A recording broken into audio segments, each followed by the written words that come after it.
ফজরের নামাজের প্রথম কাতারগুলো ভরে থাকে সাদা দাড়িওয়ালা লোক দিয়ে। সাদা দাড়িওয়ালা লোক দিয়ে ফজরের নামাজের প্রথম কাতার ভর্তি। তোমরা কোথায়? তোমাদের নামাজ পড়তে হয় না? ইয়াং জেনারেশনের তো ফজরের প্রথম কাতারে আসা উচিত নাকি? বৃদ্ধ মানুষ আসতে পারে না, লিফট দিয়ে নামছে, সিঁড়ি দিয়ে নামছে, লাঠি নিয়ে হেঁটে হেঁটে হেঁটে এসে ফজরের নামাজ পড়তে আসছে। কারণ জীবনের একটা পর্যায়ে তার মনে হয়েছে যে জীবন শেষ, জীবনটা তো শেষ হয়ে গেল, জীবনটা তো শেষ, 60 বছর চলে গেল। এখন তার রিয়েলাইজেশন হয়েছে না আমাকে নামাজ পড়তে হবে। দেখেন মসজিদে ভর্তি প্রথম দ্বিতীয় কাতার সব লাল দাড়িওয়ালা সাদা দাড়িওয়ালা, ইয়াং জেনারেশন নাই। আর যারা মাশাআল্লাহ আসছেন আলহামদুলিল্লাহ, কিন্তু পরিসংখ্যান কত? একটা এলাকায় একটা গ্রামে কত পার্সেন্ট মানুষ নামাজ পড়ে? এটা হচ্ছে পরিস্থিতি, আপনাকে বোঝাচ্ছে কেমন পরিস্থিতিতে আপনি এখন বসবাস করছেন। 1 2 কত পার্সেন্ট মানুষ যাকাত দেয়? যাকাত ফরজ না ওয়াজিব না সুন্নাত না মুস্তাহাব? কেউ যদি যাকাত অস্বীকার করে সে মুসলমান থাকবে না থাকবে না? বহু শিল্পপতি কোটিপতি বাংলার মাটিতে আছে, লক্ষ কোটি কোটি টাকা, মানে কোটি কোটি টাকার বিজনেস, মিলস, ইন্ডাস্ট্রিজ, ফ্যাক্টরিজ, যাকাত দেয় না। সুবহানাল্লাহ। মাঝে মাঝে দান সৎকার করে, মসজিদে অনুদান দিচ্ছে, মাদ্রাসার অনুদান দিচ্ছে, ওয়াজ মাহফিলে অনুদান দিচ্ছে, যাকাত দেয় না। অনুদান আপনার ফরজ না জাকাত ফরজ? অনুদান না দিলেও কোনো গুনাহ নাই।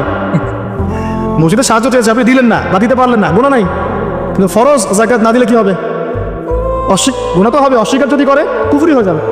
আবু বকর সিদ্দিক রাদিয়াল্লাহু আনহুর নাম শুনেছেন নিশ্চয়ই। তিনি জাকাত অস্বীকারীদের বিরুদ্ধে যুদ্ধ ঘোষণা করেছিলেন। আর যারা ইসলামিক ইকোনমিক্স পড়াশোনা করেছে বা ওয়ার্ল্ড অ্যাফেয়ার্সের ওয়ার্ল্ড ইকোনমিক্স বোঝে তারা বলতে পারবে, আপনাকে সবাই বলতে পারবে না।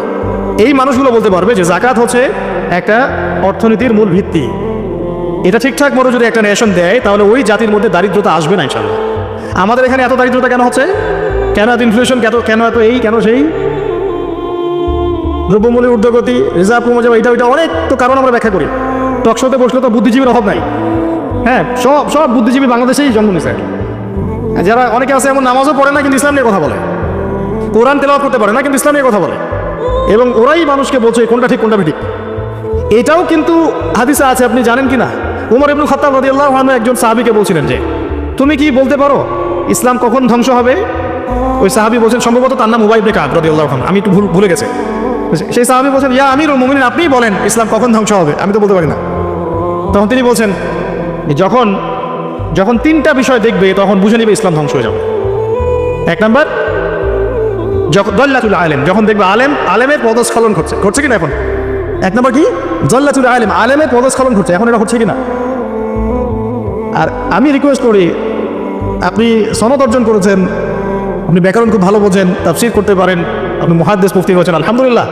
আল্লাহর রাস্তায় এই অহংকারটা নিয়ে কবরে যায় না। আমি এটা আলেমদেরকে বলছি, বিনয়ের সাথেই বলছি, এই অহংকারটা নিয়ে কবরে যায় না।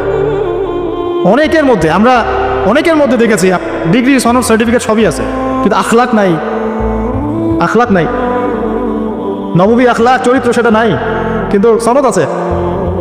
অনেকের ভিতরে কেবর আছে, জ্ঞানের অহংকার, এটা নিয়ে কবরে যায় না। অনেকের মধ্যে আছে হিংসা, এটা তো অনলাইন খুললেই বুঝতে পারেন। যে ভাষায় একজন আলেম আরেকজনকে গালিগালাজ করতেছে অনলাইনে, এটা কোনো মুনাফিকেরও ভাষা হতে পারে না। এই ভাষায় মুনাফিকরা আমাকে গালিগালাজ করে না। এখন এমন ভাষায় আমরা গালিগালাজ করছি একজন আরেকজনকে অনলাইনে। খেয়াল করে দেখেন, এগুলো দেখে কি সাধারণ মানুষ আমাদেরকে ভালো বলবে মনে করেছেন? বরং সাধারণ মানুষের ইসলাম সম্পর্কে বিরূপ ধারণা সৃষ্টি হয়। আর কিছু মানুষ আছেন উলামা ইকরামদের মধ্যে আল্লাহর ওলি, একদম আল্লাহর ওলি, তারা নাই এসব ফিতনা আছে না ফাসাদের মধ্যে, তারা আছেন বলেই দিন থেকে আছে। তাদেরকে খুঁজে পাওয়া একটা চ্যালেঞ্জ, তাদেরকে খুঁজে পাওয়া কি একটা চ্যালেঞ্জ। আল্লাহ পাক যেন মিলিয়ে দেন, আমিন। তো যেটা বলছিলাম, 1 নাম্বার ইসলাম ধ্বংসের কারণ হবে, উমর রাদিয়াল্লাহু আনহু বলছেন দল্লাতুল আলেম, আলেমের পদস্খলন। 2 ওয়াল আইম্মাতুল মুদিল্লিন, শাসক বর্গের পদস্খলন, পদভ্রষ্ট শাসক। এটা সারা বিশ্বে আছে না এখন, দেশে উপমহাদেশে, জেলায় গ্রামে পদভ্রষ্ট শাসক দিয়ে ভর্তি হয়ে গেছে। শাসন কার্য চালানোর অধিকার আপনার কোথায় যখন আপনি নামাজই পড়ছেন না? উমর রাদিয়াল্লাহু আনহু শাসক ছিলেন না? উমর ইবনুল খাত্তাব শাসক ছিলেন কিনা? তো তিনি নামাজ পড়তেন না? তা আপনাকে জানাজার নামাজই প্রথম দেখা যায় কেন? এর আগে কোথাও দেখা যায় না, পরেও দেখা যায় না কেন? সুবহানাল্লাহ। উমর ইবনুল খাত্তাব রাদিয়াল্লাহু আনহু কি ইমামতি করতে পারতেন না? পারতেন কিনা? ইমামতি করা অবস্থাতেই তো তাকে শহীদ করা হয়েছে, তাই না? তাহলে আপনি ইমামতি করতে পারেন না কেন? কে আপনার মাথায় বুঝ দিল যে ধর্ম এক জিনিস, রাজনীতি এক জিনিস? সুবহানাল্লাহ। কেন একজন পলিটিক্যাল নেতা সে কোরআন তেলাওয়াত করতে পারবে না? সে ইমামতি করতে পারবে না? ধর্ম কি? আমাদের ধর্মটা কি ওই নাকি বুদ্ধিজম, জিউজিজম, খ্রিস্টানদের ধর্ম, বৌদ্ধ ধর্ম? যেখানে সব আলাদা আলাদা, সংস্কৃতি আলাদা, অর্থনীতি আলাদা, রাজনীতি আলাদা, ধর্ম আলাদা। আমাদের থেকে এরকম জগা খিচুড়ি ধর্ম নাকি? নাকি কোরআনের এই কিতাবের মধ্যে আল্লাহ পাক সব নাজিল করেন নাই? এই কিতাবটা হাতে নিয়ে একটু বলুক দেখি যে এই কিতাবের মধ্যে সব নাই। এই কত বড় কলেজে আছে, আল্লাহর সামনে দাঁড়িয়ে বলুক এই কিতাবের মধ্যে আল্লাহ তুমি সব নাজিল করো নাই, তাই আমার এগুলো দরকার হচ্ছে। এই কথা বলার সাথে সাথে ঈমান চলে যায় মানুষের। যদি কেউ মনে করে যে এই কিতাবের মধ্যে এবং সুন্নতের মধ্যে আল্লাহ সব দেন নাই, তো আমার কথাটা করেন না। আমি আপনার নসিহত, আমি আপনার কল্যাণ কামনা করি। আমরা চাই যে আমরা সবাই একসাথেই জান্নাতে যাই, কিন্তু এভাবে হবে না। যেভাবে আমরা ব্যাখ্যা করছি ইসলামকে, এভাবে হবে না। আমরা ব্যাখ্যা করছি ইসলামের অর্থনীতি নাই। ইসলাম ওই নামাজ রোজা হজ জাকাত চলবে, তাসবিহ তাহলিল চলবে, অর্থনীতিতে আমি যা ইচ্ছা তাই করবো। অর্থনীতিতে আমি যা ইচ্ছা তাই করবো, সুদ খাবো, ঘুষ খাবো, দুর্নীতি করবো, যা ইচ্ছা তাই করবো। এই ব্যক্তি মুসলিম নয়। আবার অনেকে মনে করছেন কোরআন সুন্নায় আমরা নামাজ রোজা হজ জাকাত এগুলো করবো, সংস্কৃতির মধ্যে ইসলাম আনার দরকার নেই। ওটা আমি বুঝবো আমার মতো করে, কি পোশাক করবো কি করবো না, কোন পোশাক করা যাবে কোনটা যাবে না, হ্যাঁ কোথায় নাচবো কোথায় গাবো কোথায় ঢাকঢোল পিটাবো, এটা আমরা বুঝবো। ইসলাম এটা নিয়ে কথা বলতে পারবো না। এটাই কি আপনার চিন্তা চলতো না? অনেকে বলছে শিক্ষা নিয়ে ইসলাম কথা বলবে কেন? আমরা যা ভালো বুঝি সেটাই। আপনি তাসবিহ তাহলিল করেন, নামাজ রোজা হজ জাকাত করেন, এটাই কি ইসলাম? শিক্ষার আয়াত দিয়ে ওহী শুরু হয়েছে, কোরআন বিসমি রাব্বিকাল্লাযী খালাক। কোরআনের পরতে পরতে জ্ঞান আর জ্ঞান, জ্ঞান আর জ্ঞান। এটা তো বাহার, কেল বাহার, সমুদ্রের মতো, যার এক ফোঁটাও আমরা অর্জন করতে পারি নাই। কোনো আলেম দাবি করতে পারে না যে আমি কোরআনের গভীরে ঢুকে গেছি। সবাই বলে যে আমি এক ফোঁটাও অর্জন করতে পারি নাই। অনেকে বলেন যে ইসলামের জায়গা চলবে, আমাদের কি বলে পলিটিক্সের জায়গা চলবে। কেন ভাই? আল্লাহ রাব্বুল আলামিন কি কোরআন শুনে সব নাজিল করেন নাই? হ্যাঁ, এটা আমি বুঝি, এটা বিশ্বাস করি এবং মানছি যে বিশ্বের প্রেক্ষাপটে সব কিছু ইম্পোজ করা সম্ভব না। এটা আমরা মানি, বুঝতে পারছি। বিকজ বিশ্বটা এখন শাসন করছে কারা? বলেন দেখি কারা শাসন করছে? জায়নিস্ট কারা? পশ্চিমাদের মধ্যে একটা অ্যালায়েন্স আছে। সব ইহুদি সব খ্রিস্টান জায়নিস্ট না। এই শব্দটা কি আগে খুব বেশি শুনেছেন? ইদানি শোনেন। এই শব্দগুলো বলার কারণেই এত গালিগালাজ খেতে হচ্ছে, এত গীবত তহমত, এত অপবাদ আসতেছে, এইগুলো বলার কারণে। আমি যদি আপনাদেরকে খালি ফজিলত বয়ান করা শুরু করি, আমাকে মাথায় নিয়ে আসবে সবাই। সুবহানাল্লাহ পড়লে এত নাকি হয়, আলহামদুলিল্লাহ পড়লে এত নাকি হয়, সারা জীবন এগুলো শিখবেন। একজন অফিসার আমাকে বলছিলেন যে ওযু আর গোসল শেখানো যায় না, এগুলো নিয়ে কথা বলা কি দরকার? তা বলুন স্যার আপনার বয়স কত? 45। তো 45 আপনি ওযু গোসল শেখেন নাই, আমাকে আবার শেখাতে হবে? সারা জীবন কি ওযু আর গোসলই শিখে যাবেন? তারা চিন্তা চেতনা এরকম যে ইসলাম এভাবেই চলবে। পুরো বিশ্বটা নিয়ন্ত্রণ করতেছে এখন এরা। শুধু কি বিশ্বের পলিটিক্স থেকে শুরু করে অর্থনীতি, সমরনীতি, অস্ত্রশস্ত্র, মিডিয়া, প্রযুক্তি সবই নিয়ন্ত্রণ করতেছে। এই অবস্থাতে তো আমরা আসলে 100% ইসলাম পালন করতে পারছি না, এটা সত্য কথা। কিন্তু আপনার আকীদা, বিশ্বাস তো থাকবে যে না ইসলাম পরিপূর্ণ। এখন পারছি না, ইনশাল্লাহ চেষ্টা চালিয়ে যাবো। আজকে পারতেছি না, 100 বছর পরে পারবো ইনশাল্লাহ। এরকম তো চেতনা থাকতে পারে নাকি? আর যদি গা ঢিলা দিয়ে দিই, আরে এখন আর সম্ভব না, এখন ইসলাম শুধু আমি নামাজই পড়বো, আর কিছু করার নাই, আমার কিছু বলাও যাবে না, জনমতে তৈরি করা যাবে না, তাহলে তো আর কিছু হলো না। বিগত 100 বছরে আমাদের এই অবস্থা হয়েছে। এটাকে আমরা বলি, আমরা ওয়ার্ল্ড অ্যাফেয়ার্সের ভাষায় বলি যে মনস্তাত্ত্বিক পরাজয়। কি এটা? মনস্তাত্ত্বিক পরাজয়। আমরা হেরে গেছি, মনস্তাত্ত্বিকভাবে হেরে গেছি। তো ইনশাআল্লাহ আল্লাহ পাক আমরা যদি সফল নাও হই, আল্লাহ পাক ইনশাআল্লাহ এমন জেনারেশন নিয়ে আসবেন যারা সফল হবে। এটি শুনে রাখা উচিত যে পরিস্থিতি কেমন এবং সমাধানের পথ কি। আমরা করতে না পারি আমাদের বাচ্চারা করবে, না হলে তাদের বাচ্চারা করবে। আপনারা একটা জিনিস দেখেন, আমি একটু আগে শাহরুখ খান সালমান খানের কথা বলছি না, এখন আপনি কিছু মুভিজ দেখেন, এখন কিছু মুভিজ রিলিজ করা হচ্ছে, আমি দেখিনি, শুনেছি এবং কিছু কিছু ভাই আমাকে জানিয়েছে যে এখন এমন কিছু মুভিজ রিলিজ করা হচ্ছে যেগুলো দিয়ে বোঝানো হচ্ছে মুসলমানরা খারাপ, মুসলমানদের শাসনটা খারাপ ছিল পুরো বিশ্বে, স্পেশালি সাবকন্টিনেন্টে। তারা বোঝাতে যাচ্ছে, ওদের জেনারেশনকে তারা শিক্ষা দিতে যাচ্ছে মুসলমানরা যারা সারা বিশ্ব শাসন করেছিল, মোগলরা, আফগানরা, হ্যাঁ টার্কিশরা ইত্যাদি ইত্যাদি, এরা ভালো ছিল না, এদের সময়ে মানুষ জুলুমের শিকার হয়েছে। এখন যেখানে মুসলমান পাবা ওদেরকে ডমিনেট করবা এবং তোমরা এদের বিরুদ্ধে তোমাদের আন্দোলন চালিয়ে যাবে, এটা কিন্তু ওরা শিখাচ্ছে মুভির মাধ্যমে। এখন এমন মুভিজ বের করতেছে ওরা দিন দিন, আপনারা জানেন এগুলো, হয়তো আপনারা ঘাটাঘাটি করলে আপনারা পাবেন চোখের সামনে। আমার কাছে তথ্য আসে, আমি খালি বলবো। তো এগুলো সংস্কৃতি দিয়ে ব্রেন ওয়াশ করা হচ্ছে মানুষের, এবং ওদের মতাদর্শী যারা, ওদেরকে ইন্সপায়ার করা হচ্ছে যে মুসলমানদের এগেইনস্টে তোমরা অবস্থান নাও, শক্ত হও। আর আমরা ওই যে টিকটক, ওই যে ফেসবুক, ওই ইউটিউব স্ক্রলিং, নামাজের নাম নাই, কোরআন তেলাওয়াত তো নাই, কোরআন পড়তেও জানে না, হাদিসের কিতাব কখনো খুলেও দেখে না। সপ্তাহে একদিন করে যে একজন আলেমের কাছে গিয়ে একটু বসবে, পরামর্শ করবে, হুজুর কি অবস্থা, আমি কিভাবে চলবো, এইটুকু ফিকির নাই। মাথায় ঢুকিয়ে দেওয়া হয়েছে মেয়ে, নেশা, একটু পলিটিক্যাল পাওয়ার জন্য মারামারি করা, হোলিস্টিক নিয়ে মারামারি করা, 2-4টাকে মারতে পারলে পদ উন্নত হবে। হ্যাঁ, আমি ভাই 17 কথা বলার মানুষ, আপনার ভালো লাগলে লাগলো, না লাগলে কিছু করবো না, এগুলোই হচ্ছে। কিন্তু আমি আপনার শুভাকাঙ্ক্ষী, আমি আপনাকে ঘৃণা করি না, আমি আপনাকে ভালোবাসি, মহব্বত করি বলেই কথাটা বলছি। আমরা যাকে মহব্বত করি তাকে শাসন করি। আমি আমার সন্তানকে খুব মহব্বত করি, কিন্তু ওকে আমি শাসন করি। কেন তুই এটা করতে গেলে? এটা ভালোবাসা থেকেই বলি। কেন আপনি হকি স্টিক নিয়ে মারামারি করতে গেলেন? হলে হলে মারামারি করতে গেলেন কেন? পলিটিক্যাল পাওয়ারের জন্য? ওইটা অ্যাচিভ করলেই আপনি কি করতে পারবেন? এতে কি আল্লাহর কাছে আপনার মর্যাদা বাড়বে? বরং একটা মাজলুমকে যদি একটা আঘাত করেন, এই আঘাতের মূল্য কিয়ামতের মাঠে হলেও শোধ করতে হবে আপনাকে। আমরা তো এই অনলাইনের যুগে আমরা তো আসলে পাগল হয়ে গেছি, অনলাইনে অসুস্থ হয়ে গেছে। এই যে তোমরা ফেসবুক ইউটিউবে স্ক্রল করো আর লাইক কমেন্ট করতে থাকো, বুঝে হোক আর না বুঝে হোক করতে থাকো। একটা কমেন্ট যদি তোমার জুলুম হয়ে যায়, মনে করো একজন আলেমের একটা পোস্টে তুমি একটা কমেন্ট করে দিলা, এটা যদি জুলুম হয় তাহলে এই জুলুমের ভাগিদার তো তোমাকে হতে হবে। মনে করো একজন শায়েখ এসে বললো, আচ্ছা আমার নাম নিয়ে বলি যে আবু আদনান এই এক্স এই করছে আর কি, হ্যাঁ, বাম হাতে কোরআন নিয়েছে, অনেক কথাই তো বলছে, বাম হাতে কোরআন নিয়েছে, জান্নাতের ঘান পাইছে, ঠিক আছে, তারপরে আর কি খারাজি হয়ে গেছে, হ্যাঁ, তারপরে আর কি মনে থাকে না, হ্যাঁ, ও কি আমি দাঁড়াই না ইত্যাদি। তো এখন মনে করো কন্টেন্ট বানায় ছাড়ে দিচ্ছে অনলাইনে, তুমি বুঝে হোক না বুঝে হোক লাইক করলা, শেয়ার করলা, কমেন্ট করলা, এবং আমার এগেন্স্টেই করলা, আমার অপোজিশনই করলা। এখন আমি যদি মাজলুম হয়ে থাকি, তুমি এখন কিভাবে পার পাবা? আমি যদি সঠিক হই আর তুমি যদি ভুল হয়ে থাকো, তাহলে কিয়ামতের মাঠে কিভাবে তুমি পার পাবা? একটা এক্সাম্পল দিলে বুঝবেন। একজন আলেম একদিন বলেছিল, স্টেজে উঠে বলছে, দেখলাম, জানি না কোথায় পড়াশোনা করে আসছে, আল্লাহ ভালো জানেন, বইপত্র পড়লে আখলাক অর্জন হয় না ভাই। খালি বইপত্র পড়লে আখলাক অর্জন হয় না, আখলাক অর্জন হয় আল্লাহ ওয়ালা মানুষের সোহবতে। হয়তো বা সোহবত পায় নাই, এই জন্য আখলাক নাই। স্টেজে উঠে বলছে যে এর আগে যে বক্তব্য দিয়ে গেল, সে অমুক জায়গায়, একটা জায়গার নাম বললো, সংগত করে নামটা বলছি না, অমুক জায়গায় তার বন্ধুর মায়ের সাথে জেনা করেছে। আমার কথা বললো, বন্ধুর মায়ের সাথে জেনা করেছে, আমার ব্যাপারে বললো এই কথাটা। এখন এই কথাটা অনলাইনে এসে ছড়িয়ে দিল সবার সামনে। এখন যদি 1,00,000 মানুষ এটা দেখে থাকে, শুনে থাকে, তাহলে এই 1,00,000 মানুষের গোনা আর এই অপবাদ আর এই গীবতের ঋণ সে কিভাবে শোধ করতে পারবে? এটা কি সম্ভব? এই কথাটাকে ফিরে নেওয়া সম্ভব? আর এই হলো অনলাইন। একটা এক্সাম্পল দিয়ে বোঝালাম, আমার ক্ষেত্রে বোঝালাম, আপনার যেন বুঝতে সুবিধা হয়। অতএব খুব সাবধান, এখানে বিচরণ লিমিটেড পরিসরে করবেন, যতটুকু করলাম নিয়ে বের হয়ে চলে আসবে।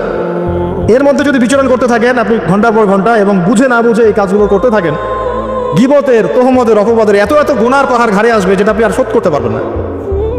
একটা গুনাহ যদি মানুষের সাথে সম্পৃক্ত হয়, ওই ঋণ শোধ না করা পর্যন্ত জান্নাতি ব্যক্তি জান্নাতে ঢুকতে পারবে না।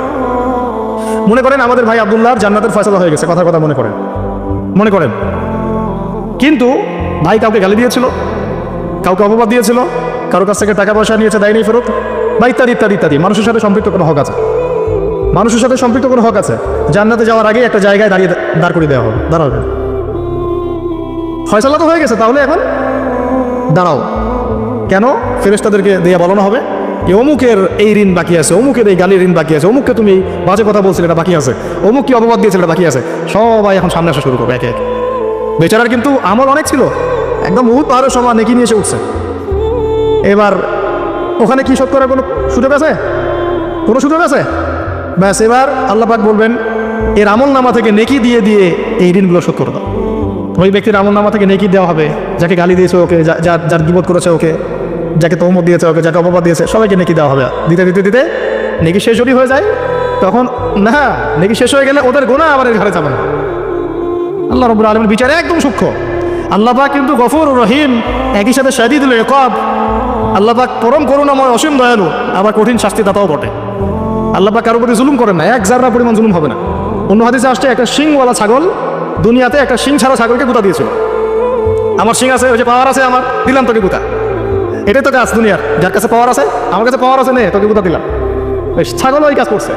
আল্লাহ পাক কিয়ামতের মাঠে ওই শিংহীন ছাগলকে শিং দিয়ে বলবেন এবার একে গুতা দিয়ে পরিশোধ করো। হিসাব এতটুকুই, এরপরে ওরা মাটি হয়ে যাবে, জান্নাতও নেই জাহান্নামও নেই। ওরা তো বেঁচে গেল, নাকি গুতা খেয়ে বেঁচে গেল। এবার এই ব্যক্তি সমস্ত আমল নামার গুণাগুলো এবারে ঘাড়ে চাপানো হবে। তখন দেখা যাবে শুরুতে অনেক নেকি নিয়ে উঠেছিল, কিন্তু পরে এই ব্যক্তি জাহান্নামে চলে গেল, ওরা জান্নাতে চলে গেল। আমরা কি এটা চাই? ভাই আল্লাহর সাথে যত পাপী থাকে থাক, এটা একটা সেজদায় মাফ হতে পারে ইনশাআল্লাহ। আল্লাহ পাকের সাথে অনেক পাপ আছে আমাদের, মনে করে নামাজ পড়ি নাই, রোজা রাখি নাই, যাকাত দেই নাই, ইত্যাদি ইত্যাদি অনেক পাপ, আল্লাহর হক অনেক নষ্ট করেছে। একটা সেজদা যদি কবুল হয়ে যায়, একটা ইস্তেগফার যদি কবুল হয়ে যায়, ইনশাআল্লাহ সব গুনাহ মাফ হয়ে যাবে। কিন্তু মানুষের সাথে জড়িত যদি গুনাহ থাকে, এই যে গীবত, তহমত, অপবাদ ইত্যাদি ইত্যাদি, কারো সম্ভ্রমহানি করেছেন, কাউকে বেইজ্জত করেছেন ইত্যাদি, এই দুনিয়াতেই হায়াত থাকতেই মাফ নিতে হবে। পরকালে এগুলো শুধরানোর কোনো সুযোগ নাই। আর এই অনলাইনের যুগে এটা এত বেশি বেড়ে গেছে যে আমরা এটাকে মুরগির মতো মনে করি। ইচ্ছা হলে বলে দিলাম, ইচ্ছা হলে কমেন্ট করে দিলাম, যা ইচ্ছা তাই বলে দিলাম। আল্লাহ পাক আমাদেরকে বোঝার তৌফিক দান করে নেন। অবস্থা হচ্ছে ভাই এই যে আমরা সত্যি মুসলিম প্রধান, কিন্তু আমাদের মধ্যে নামাজ, যাকাত, সওম, তারপরে আপনার আমর বিল মারুফ নাহি আনিল মুনকার, হ্যাঁ, ইসলামিক দাওয়াত, জামা, ঐক্য, ইমারা, এগুলো ত্রুটি আছে, ঘাটতি আছে। আর বৈশ্বিক প্রেক্ষাপটটা আরও কঠিন বললাম। এখানে নিয়ন্ত্রণ আমাদের হাতে নাই। কাদের হাতে? জায়নিস্টদের হাতে। ওরা বিশ্বের বড় বড় সেক্টর নিয়ন্ত্রণ করছে। মানে আমরা যদি এখানে বসে অনেক বড় বড় কথা বলে ফেলি, আসলে কিছুই যায় আসতেছে না বিশ্বের প্রেক্ষাপটে। কথা বুঝতে পারতেছেন? মনে করেন আমরা এখানে বসে অনেক বড় বড় কথা বলে ফেললাম, আদতে ওয়ার্ল্ডের প্রেক্ষাপটটা বিন্দুমাত্র পরিবর্তন হচ্ছে না। কারণ আমরা তো কথা বলছি লিমিটেড পরিসরে, আর অল্প কিছু মানুষ। যদি সবাই মিলে কথা বলতাম তখন হয়তো কিছু হতো, উপরের লেভেল থেকে কথাগুলো যেত তখন হয়তো কিছু হতো।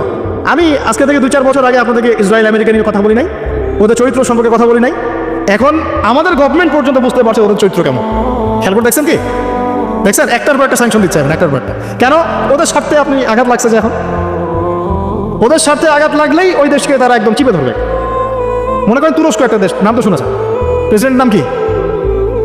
বিগত 20 বছর থেকে তিনি 20 থেকে 21 বছর হবে তিনি শাসন ক্ষমতায় আছে।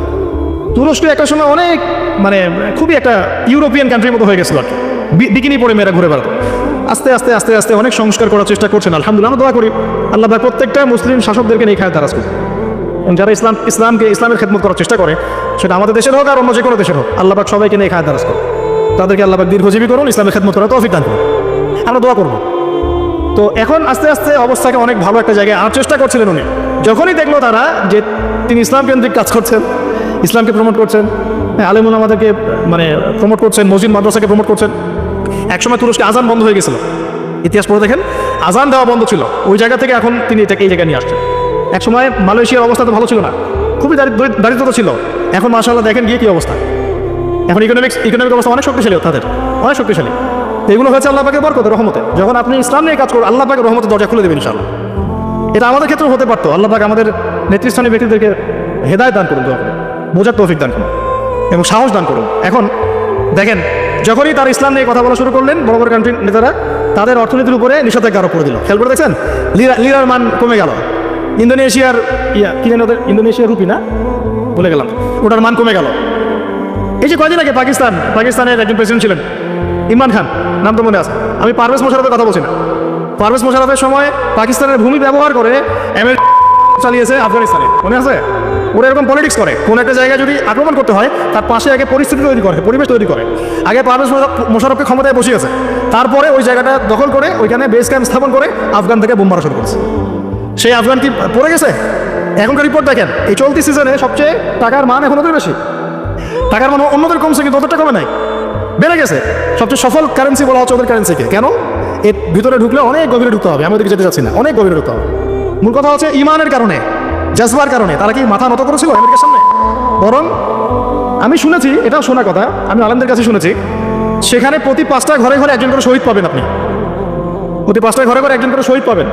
ঘরে ঘরে দেখবেন কারো হাত নাই, কারো পা নাই। ওই যে দীর্ঘদিন বোম্বিং করেছে, এবং এগুলো নাকি তারা মানবতার কল্যাণে করেছিল, গণতন্ত্র প্রতিষ্ঠার জন্য করেছিল। পরে তাদের কাছে নাকারে চুপা দিয়ে পালাতে হলো। ওরা যেহেতু বিশ্বের অর্থনীতি নিয়ন্ত্রণ করছে, রাষ্ট্র ক্ষমতা নিয়ন্ত্রণ, রাজনীতি নিয়ন্ত্রণ করছে, মিডিয়া নিয়ন্ত্রণ করছে, এগুলো দিয়ে তারা ওই কান্ট্রিগুলোর উপর চাপ আরোপ করতে থাকে। এটা বুঝবেন, আস্তে আস্তে আরও বুঝবেন, ক্লিয়ার হবে। পশ্চিমাদেরকে যে বন্ধু রূপে গ্রহণ করেছে, ওদের শত্রুর দরকার নাই, কথা মনে রাখেন।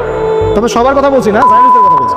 ওদেরকে যে বন্ধু রূপে গ্রহণ করেছে, ওর শত্রুর দরকার নাই। দুর্ভাগ্য, দুঃখ লাগে, এখন আরবের কিছু কান্ট্রি এটাকে বন্ধু রূপে গ্রহণ করেছে, দিচ্ছে, আকাশ ব্যবহার করতে পারবে, এইটা সেইটা। ভাই কিছু বলদরা এগুলো বোঝেন, আপনারা তো বোঝেন, অ্যাটলিস্ট যারা বিশ্ব সম্পর্কে খোঁজখবর রাখেন আপনারা তো বোঝেন। আমাদের দেশে কিছু বলদও আছে যারা এগুলো বুঝতে চায় না, তারা মনে করে এগুলো আমরা মিথ্যা কথা বলছি। ওয়ার্ল্ড অ্যাফেয়ার্স পড়াশোনা করে দেখেন, বিসিএস কোচিং করে দেখেন, জিও পলিটিক্স পড়ে দেখেন, মধ্যপ্রাচ্যের উপর সীমাদের একটা চরম দাপট চলতেছে। তেল নিয়ন্ত্রণ করতেছে, মিসাইলস নিয়ন্ত্রণ করতেছে, ডলার কি এই যে পেট্রো ডলার নিয়ন্ত্রণ করতেছে, আকাশপথ ব্যবহার করতেছে। কোনো কোনো কান্ট্রি তো দিল না কয়দিন আগে, তরোয়াল নিয়ে নাচতেছে, মাশাআল্লাহ, সুবহানাল্লাহ। যে রাসূল সাল্লাল্লাহু আলাইহি ওয়াসাল্লাম ইন্তেকালের কয়েকদিন আগে বলে গেলেন, এই যে আমার হাতে সিরাতের বই আছে, ইন্তেকালের কয়েকদিন আগে, শেষ সময় মানুষ গুরুত্বপূর্ণ নসিহত করে কিনা, শেষ সময় মানুষ যে নসিহত করে সেটা গুরুত্বপূর্ণ কিনা। ইন্তেকালের কয়েকদিন আগে নবীজি বলে গেলেন মদিনা থেকে সব ইহুদিদেরকে বের করে দিবে। কে বলে গেছেন? আর তাদের সাথে আমরা বন্ধুত্ব করতেছি। সুবহান, আমরা মদের বার ওপেন করে দিচ্ছি, হেলোইন উৎসব করতেছি, আর কত কি করতেছে। আল্লাহ পাক এগুলো ধ্বংস হবে। বিশ্বাস করে আল্লাহ এবং তার রাসূলের সাথে গাদ্দারি করে কেউ সফল হতে পারে যদি হেদায়েত না হয়। আল্লাহ ভালো জানেন, কিন্তু এগুলো কোরআন এবং সুন্নাহ রাসূল সাল্লাল্লাহু আলাইহি ওয়াসাল্লামের আদর্শের সম্পূর্ণ খেলাফ কাজ। পলিটিক্যাল অ্যাফেয়ার্স আর বন্ধুত্ব এক জিনিস না। বন্ধুত্ব কেন করবো আমি ওদের সাথে? আল্লাহ পাক কোরআনে কি বলেছেন? সূরা মাইদায় সম্ভবত 51 নম্বর আয়াতে আছে, ইয়া আইয়ুহাল্লাযীনা আমানু লা তাত্তাখিযুল ইয়াহুদা ওয়ান নাসারা আউলিয়া। এটা কি কোরআনে নাই? হে মুমিনগণ, লা তাত্তাখিযুল ইয়াহুদা ওয়ান নাসারা আউলিয়া, তোমরা ইহুদি এবং নাসারাদেরকে বন্ধুরূপে গ্রহণ করো না। বন্ধুরূপে গ্রহণ করো না। ব্যবসা বাণিজ্য আপনি করতে পারেন, ওদেরকে বন্ধুরূপে গ্রহণ করো না। কেন? বা'দুহুম আউলিয়াউ বা'দ, এরা একে অপরের বন্ধু। ওয়া মান ইয়াতাওয়াল্লাহুম মিনকুম ফাইন্নাহু মিনহুম, তোমাদের মধ্যে কেউ যদি ওদের দিকে মুখ ফিরাও, বন্ধুত্ব করো, তুমি তাদের অন্তর্ভুক্ত হয়ে যাবে। ইন্নাল্লাহা লা ইয়াহদিল কওমাজ যালিমিন, আল্লাহ পাক এই জালেমদেরকে হেদায়েত করেন না। কিন্তু ইহুদ ওয়াল নাসারা হাত্তা তাত্তাবি'a মিল্লাতাহুম, এই আয়াতকে আপনারা ঘুরায় ফিরে ব্যাখ্যা করতে যায় না, পারবেন না। এই আয়াতটাকে ঘুরায় ফিরে ব্যাখ্যা করতে যায় না, সরাসরি ব্যাখ্যা না। আল্লাহ পাক কি বলছেন? ওয়ালান তারদা, কখনোই সন্তুষ্ট হবে না, আনকা, হে নবী তোমার উপরে। কে সন্তুষ্ট হবে না? আল ইয়াহুদ, যারা ইহুদি, ওয়াল নাসারা, এবং যারা নাসারা। কতক্ষণ না? হাত্তা তাত্তাবি'a মিল্লাতাহুম, যতক্ষণ না তুমি তাদের মিল্লাত গ্রহণ করছো। মানে আমরা যতক্ষণ ওদের সামনে আত্মসমর্পণ করবো না, ততক্ষণ তারা আমাদেরকে নিয়ে সন্তুষ্ট হবে না। তাই হচ্ছে কিনা বলেন? এখনই যদি বলি হ্যাঁ ঠিক আছে আমরা তোমাদের সব মেনে নিলাম, আমাদেরকে মাথায় নিয়ে নাচবে, এই তো। কিন্তু ইসলামের এই সুদীর্ঘ 1400 বছর ইতিহাস আবর্তিত হয়েছে এই আদর্শিক যুদ্ধের মধ্য দিয়ে। ওদের আদর্শের সাথে আমাদের আদর্শ কখনোই মিক্স আপ ছিল না। আল্লাহ নবী এমন নবী ছিলেন যিনি প্রথম দিকে চুল পিছনের দিকে আঁচড়াতেন, এইভাবে ব্যাকব্রাশ করে। মদিনায় গিয়ে দেখলেন ইহুদিরা ব্যাকব্রাশ করে, নবী সাল্লাল্লাহু আলাইহি ওয়াসাল্লাম মাঝখানে সিধা করা শুরু করলেন। এভাবে তিনি তাদের বিরোধিতা করতেন। বুঝতে পারছেন কথা আমার? ইহুদি খ্রিস্টানরা হায়েজ নেফাস হলে মেয়েদেরকে তাড়িয়ে দিত, অন্য ঘরে রাখতো। এখনো হয়তো তারা তাই করে। আল্লাহ নবী বিরোধিতা করলেন, হায়েজ রত অবস্থায় মা আয়েশা রাদিয়াল্লাহু আনহার কোলে মাথা রেখে কোরআন তেলাওয়াত করলেন, পদে পদে বিরোধিতা করলেন। ওরা ওই যে মুহররমের দিন সওম রাখে, তাই না? আসলে মুহররমে সওম রাখে নাজাতে মূসার ইয়াতে। আল্লাহ নবী বললেন আগামী বছর বেঁচে থাকলে আমি নয়ের সাথে হয় সামনে একদিন আর পিছনে একদিন থাকবো। মানে বুঝতে যাচ্ছি প্রত্যেক পদে পদে আল্লাহ নবী তাদের বিরোধিতা করেছেন। শেষ বয়সে বলে গেছেন ইন্তেকারের কয়েকদিন আগে, তোমরা এদেরকে আরব উপদ্বীপ থেকে বের করে দিও। নিজে 23 বছরের এই জীবদ্দশায়, নববী জীবনে তিনি খায়বারের যুদ্ধ করেছেন, বনু কুরাইজার সাথে যুদ্ধ করেছেন, বনু নাজিরের সাথে যুদ্ধ করেছেন, বনু আরেকটা কি কাইনুকার সাথে যুদ্ধ করেছেন। 4টা বড় বড় ইহুদি গোত্রের সাথে যুদ্ধ করেছেন। আর আমরা ওদের সাথে এখন বন্ধুত্ব করি, আতাত করি, ওদেরকে ছাড়া চলে না। বাই দ্য ওয়ে, বিশ্বটার নিয়ন্ত্রণ ওদের হাতে এখন। এটা মেনে নিয়ে কথাগুলো হজম করতে হচ্ছে। ভিতরে আগুন জ্বললেও কিছু করার নাই, কারণ আমরা বিগত 100 বছরে এমন একটা জায়গায় চলে আসছি যে এখন আমরা অধঃপতনের যুগে বাস করছি।